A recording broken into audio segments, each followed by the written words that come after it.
lot of times we grow up with these in the cultures, and now I did, where asking why is not necessarily encouraged. If anything, it's actually punished.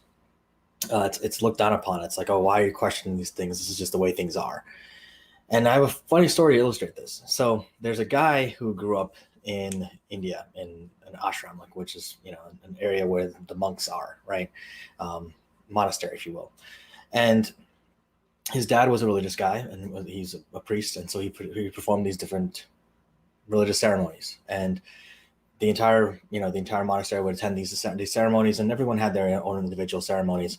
And every time this kid saw his dad doing these ceremonies, he'd see his dad takes this cat and puts it into a basket outside of the house. And so over and over again, every year, every time they do these different ceremonies, this dad takes this cat, puts it into a basket outside the house, and then does the religious ceremony.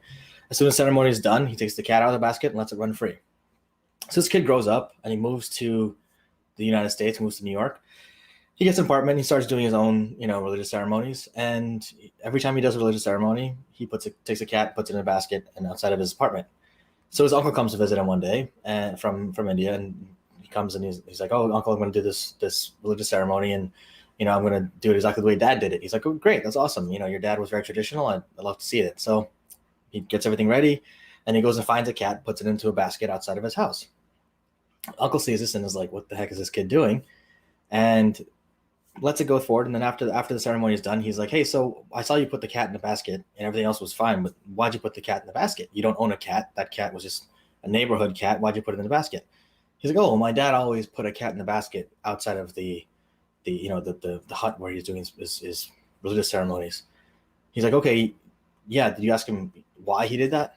And the kid said, "No, I didn't ask him why. I just, that's just what he did. So I figured that's the traditional way to do it. You got to do it that way." He said, "No, that's not the traditional way to do anything. That's actually the neighborhood cat that would always cause trouble in the religious ceremonies while we're doing stuff. And so to avoid him causing trouble in the middle of that religious ceremony, your dad would put him in a basket to keep him out of the way. So you're sitting here running around the neighborhood trying to find a cat to put into a basket because you never asked the question why." And that kind of blind following or blind faith or whatever you want to call it is pretty common in a lot of time in our culture nowadays. We don't ask the question why. We just believe, or we just go with whatever we're told.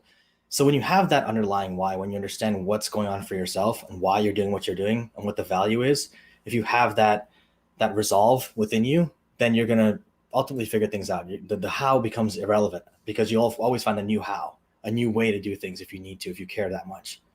But if the why is not there, the how becomes the biggest deal. And that's the one how doesn't work out.